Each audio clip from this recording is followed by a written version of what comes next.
c'est bon. Ah, c'est super dur à contrôler. Bon, bah si vous connaissez ce petit truc, si vous en avez un chez vous, bah c'est normal parce que c'est vraiment très grand public et c'est très bien pour commencer, hein, les petits. C'est un, on va dire un espèce de petit drone, petit hélicoptère.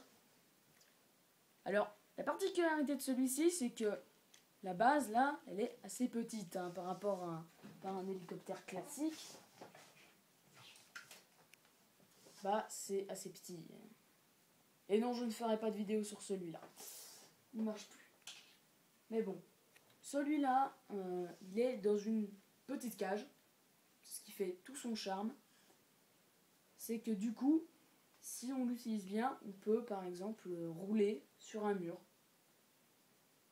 Genre en avançant, et bah au final, ça va finir par aller se coller au mur.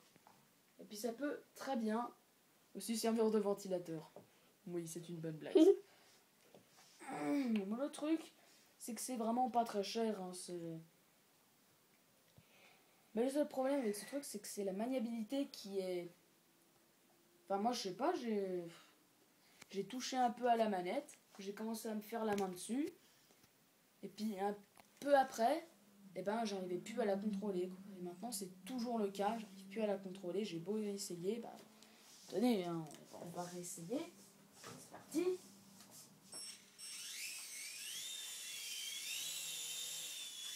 Et bah, j'ai beaucoup de mal. Là, regardez ça. C'est vraiment pas facile. C'est le problème de cette machine. Regardez! Elle part en arrière alors que je voulais aller en avant. Voilà, c'est vraiment un problème. La maniabilité est désastreuse.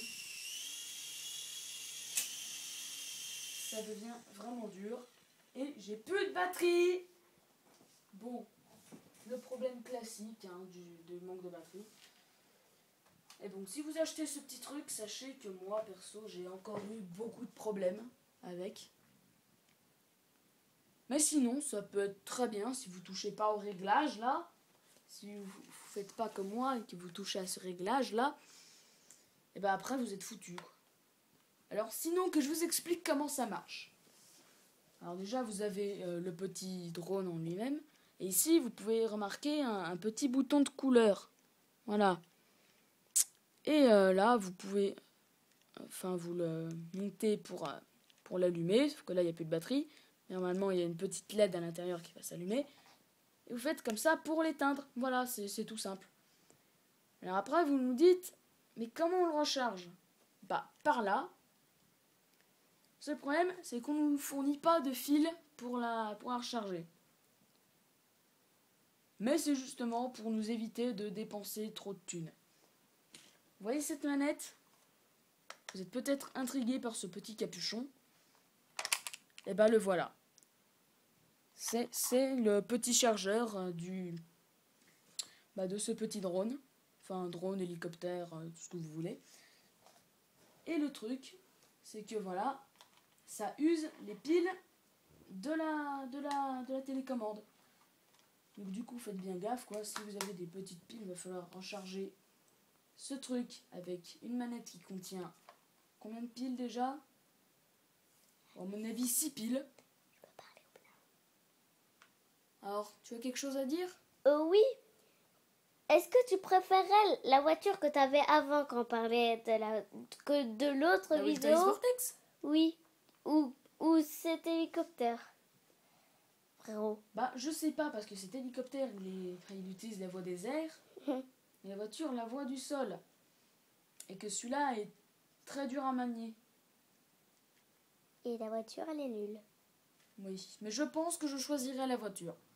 Parce que ça, déjà, c'est beaucoup moins cher, c'est que du plastoc, et puis c'est très dur à manier et à prendre en main.